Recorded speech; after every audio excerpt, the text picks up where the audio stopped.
Mehmet Alam bugün tadilde pişirip kaçıyor. Bana sütücü limon falan pişirip başladım ama. Böyle yumurtkanın ağını sarsın ayırız. Yumurtkanın sarsına kaymak ya da yağlı simidana olmasa miskaya atarsanız böyle. İyi şeker.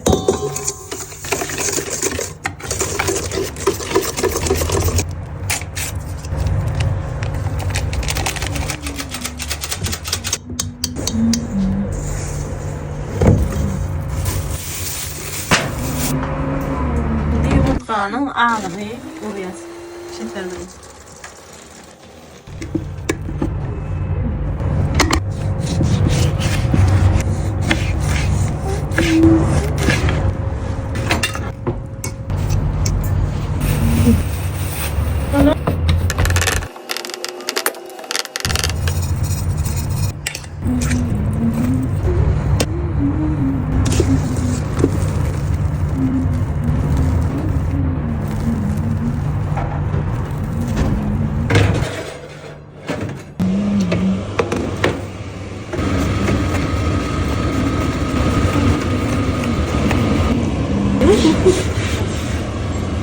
Bismillah.